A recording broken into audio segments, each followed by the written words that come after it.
So in this section, I'm going to be talking about awakened living, how to do it, and a bit of what it actually means to practice awakened living in your everyday life.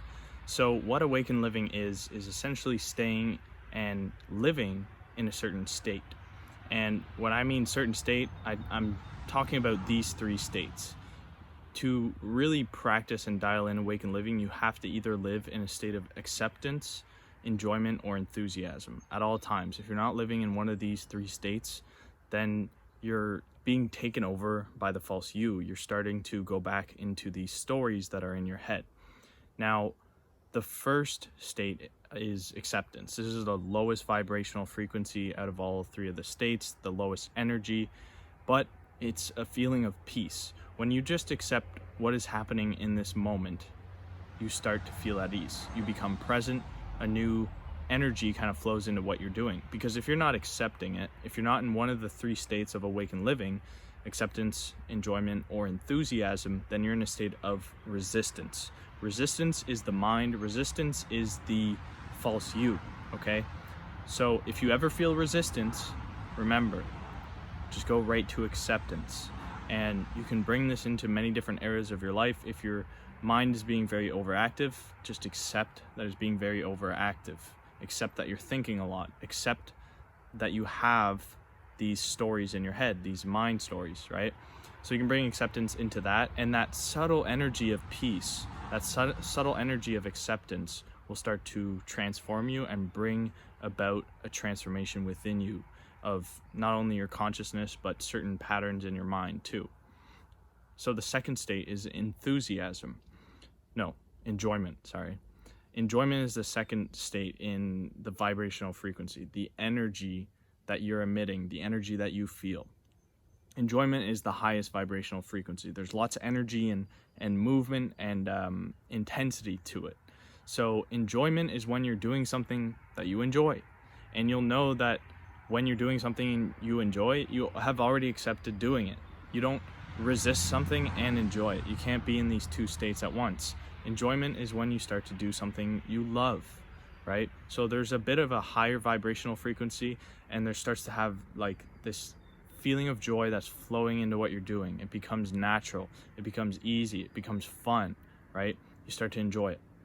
And to be in enjoyment, you have to first accept. Sometimes you'll do something that you don't enjoy, let's say washing the dishes, and you'll be in resistance, right? You're like, oh, I don't want to do this. I'm thinking about other stuff. Your mind, the false you, is going off. It's saying, resist this. I don't want to do this. It's not saying resist this, but it's saying, I don't want to do this. So you're resisting it. But then if you accept, okay, for right now, I have to do the dishes. Like, just accept it. And you'll notice that this subtle energy of peace can actually transmute itself into enjoyment. So then suddenly, after you accept the fact that you have to do the dishes or do work or whatever it may be, then you start to enjoy it a little bit. There's a subtle joy that comes up and you're like, oh, this is kind of nice, because you're no longer resisting it. You're in a state of acceptance. You move up to enjoyment. Now, it doesn't always, maybe you won't enjoy doing the dishes. It's different for everyone, but you never know. Going into a state of acceptance can really change a lot of things. So after enjoyment, there's enthusiasm. Now, enthusiasm, like I said, is the highest vibrational state that you can be in. And what enthusiasm is essentially enjoyment mixed with a goal. And this means whenever you're enjoying doing something, let's say you love skateboarding. It's like, okay, I love skateboarding. Like, well, you've accepted the fact that you're skateboarding because you're already enjoying it. So you start to enjoy it. And then one day you think of a goal. Oh, I want to be a pro skateboarder. I want to learn this trick.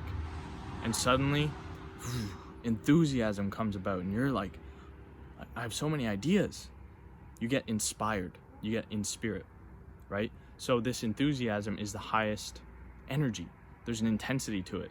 Now, one of the things Eckhart Tolle says is that someone under a lot of enthusiasm may seem as if they're stressed to onlookers, to people watching them. It's not stressed. They just have a high amount of energy. It flows through them. There's an electricity to it, right? So you're not going to be in a state of enthusiasm while doing the dishes unless you really enjoy doing the dishes and you have a goal. Maybe. I don't know. I've never met someone who would do that, but it's possible. I'm not saying it's not. Maybe you want to set a world record for doing the most amount of dishes, or cutting the grass the fastest, you know. There's always a chance for something to happen like that. So enthusiasm is the highest energy frequency of the 3 states of awakened living. This is kind of just a rough outline, but essentially it comes down to acceptance. If you can't be in enthusiasm, if you can't enjoy what you're doing, you can at least accept what you're doing. That's the first step. And like I said in the last video, you're becoming aware of these mind stories. So as you're becoming aware of these mind stories, become aware of the resistance that goes on in your mind, because that's another mind story. So this resistance is holding you back from getting into acceptance. So all you have to do, become aware of the resistance in your chest, in your mind, wherever it is, any kind of negativity, you'll notice it. So go from that state of resistance and just accept it. Can you imagine what it would feel like if you accepted everything in your life right now? It feels pretty good to do that.